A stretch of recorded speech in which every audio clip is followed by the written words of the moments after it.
Wouldn't it be cool if you could film yourself and easily turn into anything you want, like a cartoon character?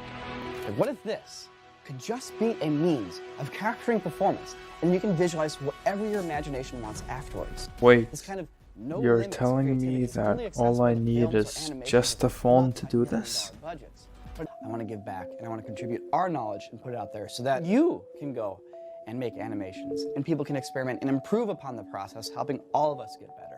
So in this video, I'm trying to make a point of really going through the process in a way that's interesting, but I'm not necessarily getting into a click-by-click tutorial. For those of you who want that, we actually have that on our website, corridorcrew.com. I think I'll try it out. In the description below.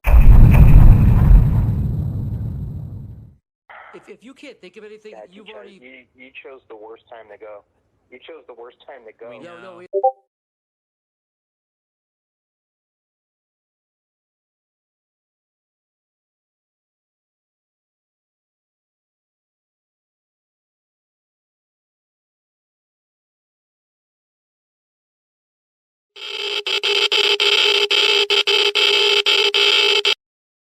Corridor is evil. And I'm not saying that because I'm against AI art or animation. No, AI art and animation, in my opinion, are not inherently a bad thing and can actually help future artists and animators if companies decide not to be heartless idiots and replace their artists with a computer program. And I absolutely loved what Corridor did with the rock, paper, scissors anime, but what I don't love is what they did after releasing the video. After they put out their rock, paper, scissors anime, they released a video on their corridorcrew YouTube channel titled "Did We Just Change Animation Forever?" And in this video, Nico claims that all you need is just a phone and a basic understanding of stable diffusion to make an anime video like theirs. Now, for those of you who have been living in a third world country without internet and haven't been up to date with the latest, I can relate.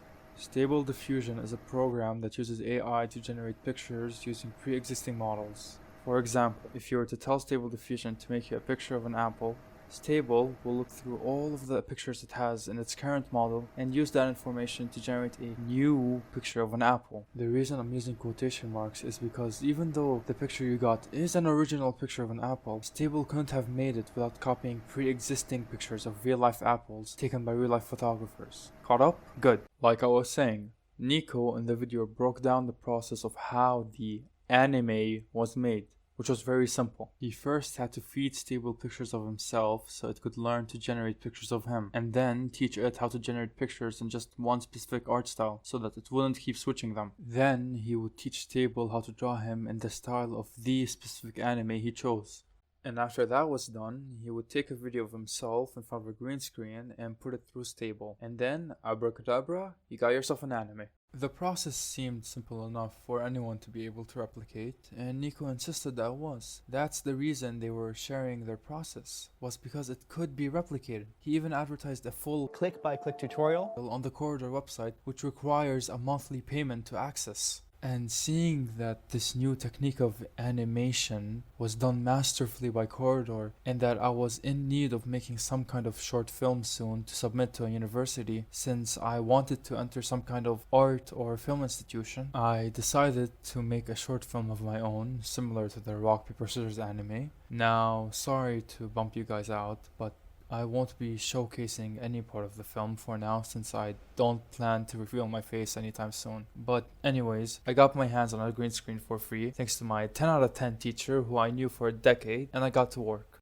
I finished the script for my film. It was titled Pizza Predicament, and after 2 to 3 weeks of filming, I had my footage and 60 pictures showing both my characters from every angle, doing a bunch of poses and different face expressions each. So in total, 120 pictures. And for the art style, I decided to use the one from my favorite JoJo part, Golden Wind, which I got 338 pictures of and turned them all into a format of 512 by 512, just like Nico said you'd have to do. I also took the Temple of Time from Ocarina of Time and turned it into the Temple of Slice. So far, so good. But then it happened, or should I say, it didn't. Stable would not work.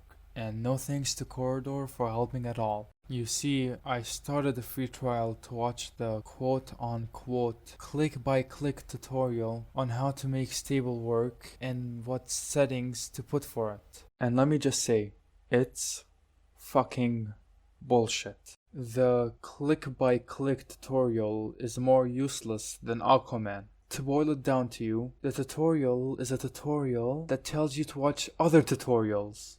I kid you not. Every time Nico does a step in the video, rather than providing links or explaining what he just did, he just tells the viewers to search up some guides. What the fuck do you mean, search up some guides? Why do you think I'm here? Why do you think I paid $3.99? Watch this! You fucking advertised this as a step-by-step guide!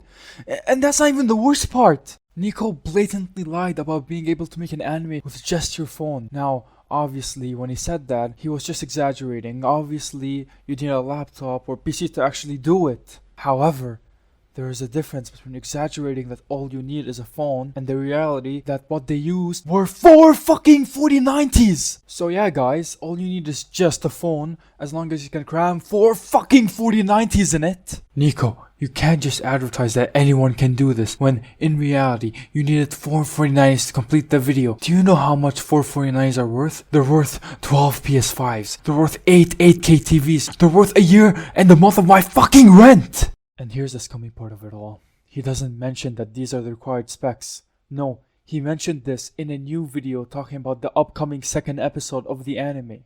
Never once did he mention the required specs needed to run the program. Never once did he mention how fucking unpredictable the program is. And never once did he mention how for a normal guy you need to take a fucking mortgage to make a shitty flickering anime that can't even draw hands. Because I dedicated half a year of my life to making this short film and trusting Corridor, I couldn't enjoy my last summer break as a high school graduate. Instead, I'd go to internet cafes and pay them by the hour to make this film and try to follow Corridor's tutorial and do hours worth of research to piece together the parts which Nico just didn't talk about or skip. Hell, by the end of it all, after quitting on the film on July 17, for the first time, I got an internship at an animation company. The animators were nice enough to let me freely use one of their PCs that nobody was using, and even with a PC that had 64 gigabytes of RAM and a 4080 in it, and successfully running stable without it crashing, it still didn't work. Instead of learning how to generate pictures of me, Stable generated pictures of people who wore clothes similar to mine, but looked almost nothing like me. I could have gone on a summer job, hung out with my friends who were visiting before they left, or just made my original short film idea before Corridor came and misled me with this new one. But instead, I spent my last real summer break watching hundreds of tutorials, reading hundreds of guides, learning to read Python, getting undesirable results, and seeing error messages on a screen in a room without any lights other than the ones coming from my screen and the ones surrounding me. Corridor stole my last summer break, and as petty as it sounds, even though I would love to watch the new episode of Rock, Paper, Scissors and meme it to death with my friend, making fun of how bad it looks, I refuse to give Corridor a single view after what they stole from me.